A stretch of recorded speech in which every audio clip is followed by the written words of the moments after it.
ഷിപ്പിൽ പണിയെടുത്തോണ്ടിരിക്കുന്ന സമയത്ത് തന്നെ കുറച്ച് നേരം ചുമ്മാ നിൽക്കാൻ അവസരം കിട്ടിക്കഴിഞ്ഞാൽ നമ്മൾ വെറുതെ വിടുമോ? ഇല്ലല്ലേ. അങ്ങനെ സമയം കിട്ടാറുണ്ടോ?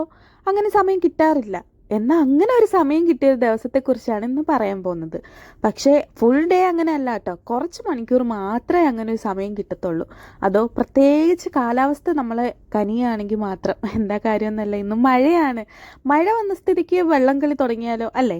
അപ്പോൾ ദേ നമ്മുടെ ആൾക്കാരെല്ലാം സജീവമായി പ്രവർത്തിക്കുന്നുണ്ട്. കാരണം നമുക്കിന്ന് ഓപ്പൺ ഡെക്കിൽ റെസ്റ്റോറൻറ്റ് ഓപ്പൺ അല്ല. കാരണം ഓപ്പൺ ആണ്, പക്ഷേ അവിടെ ഡൈനിങ് കൊടുക്കാൻ പറ്റില്ല.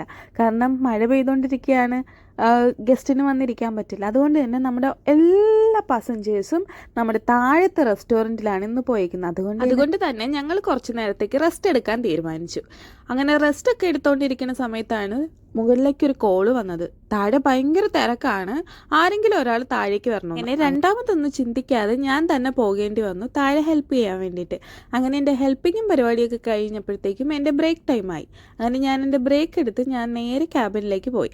അപ്പോൾ ഇന്നത്തെ നമ്മുടെ പോർട്ട് വന്നിരിക്കുന്നത് സിവിറ്റവിക്കയാണ്. സിവിറ്റവിക്ക് ഇവിടെ നിന്ന് ഏകദേശം 1 മണിക്കൂർ അല്ലെങ്കിൽ 1.5 മണിക്കൂർ ട്രാവൽ ചെയ്ത് പോയാൽ നമ്മുടെ റോം എത്തും. റോമിൽ നമുക്ക് ചർച്ച് കാണാൻ പോകാം. എൻ്റെ ആദ്യത്തെ കോൺട്രാക്റ്റിൽ ഞാൻ റോം കാണാൻ പോയിട്ടുണ്ടായിരുന്നു. അപ്പം ഏകദേശം ഇതേ പോർട്ടിൽ തന്നെ ഏകദേശം 1.5 മണിക്കൂർ ട്രാവൽ ചെയ്തിട്ടായിരുന്നു ഞാൻ എൻ്റെ ആദ്യത്തെ റോം യാത്ര സ്റ്റാർട്ട് ചെയ്തത്. ആ ടൈമിൽ ഞങ്ങളൊരു 4 പേര് കൂടിയിട്ടായിരുന്നു റോമിൽ പോയത്. ഏകദേശം ഒരാൾക്ക് 75 യൂറോ വെച്ചിട്ടായിരുന്നു അന്ന് ടാക്സി ചാർജ് ചെയ്തിട്ടുണ്ടായിരുന്നത്. അപ്പം പോകുന്ന ആൾക്കാർ പ്രത്യേകം ടാക്സിയൊക്കെ നോക്കി ആൾക്കാർ കൂടുതൽ കൂട്ടിയിട്ട് വേണം റോമിലേക്ക് പോകാൻ. അങ്ങനെയാണെങ്കിൽ മാത്രമേ നമ്മുടെ കയ്യിൽ നിന്ന് കാശ് കുറച്ച് മാത്രം ചിലവാവുള്ളൂ.